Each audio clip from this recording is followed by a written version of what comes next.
My name is Christy Kuzy and I teach 7th and 8th grade Family and Consumer Sciences. I'm Chelsea Meyer and I teach 7th and 8th grade art. I'm Shane Erlinson. I teach 7th and 8th grade GTT, Gateway to Technology. My name is Kevin Roney, 8th grade special education teacher. Jared Stack, 8th grade mathematics, and we did a geometric sculpture project for project-based learning. The geometric sculpture began 3 or 4 years ago with the idea that first and foremost the students were doing a project already in art class and the students were doing a different project in math class, and the decision was made, why not put the project together and have the students do one project that integrates the curriculum. 8th grade math students were struggling conceptually with three-dimensional geometry, so we decided to make it a hands-on project. Now the evolution of the project became a project was done each trimester.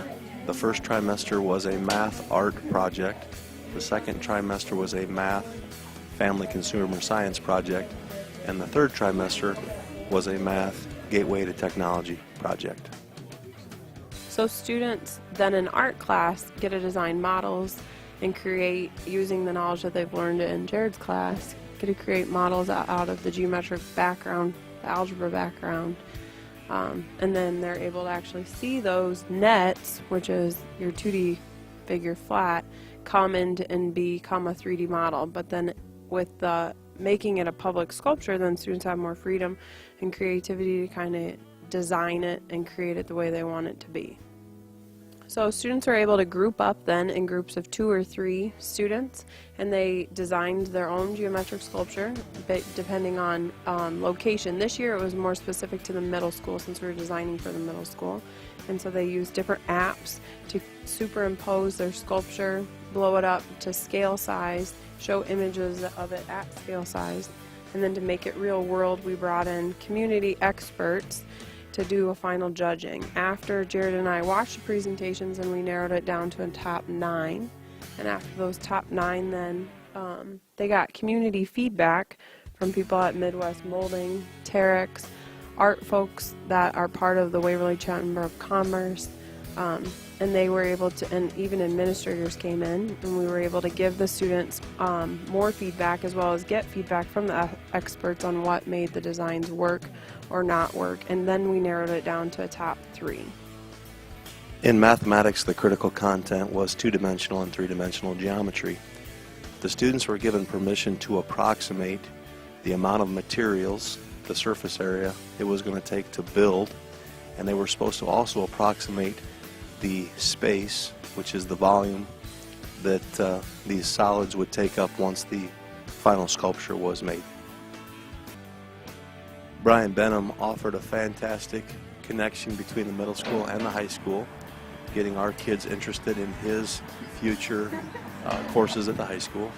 And during the presentations, he added another voice of the realistic possibilities of the creations, asking the right questions, and also served as an expert for our students in that design phase. During the third trimester, the third phase of the project, students took on the challenge of taking all the criterion constraints established in the first 2 phases to actually make the 3D model on the computers using Autodesk Inventor. Following the criterion constraints, they created the working drawings that will be prepared and were sent to the high school for Brian Benham to use for their students there to go ahead and create the project or go ahead and fabricate the project. By about the 4th week of school, we were able to sit down with our group of students, about 110 students, and say to them, we're going to build a sculpture, and by the end of this school year, come May, you guys are going to help us design, redesign, construct, and build a sculpture, and it's going to be on the property, and it's going to represent your class. It's going to have some specific names on it, and we've got some money to get it started, and we'll find a way to make sure we finish. And we made that promise to kids, and it's really going to happen.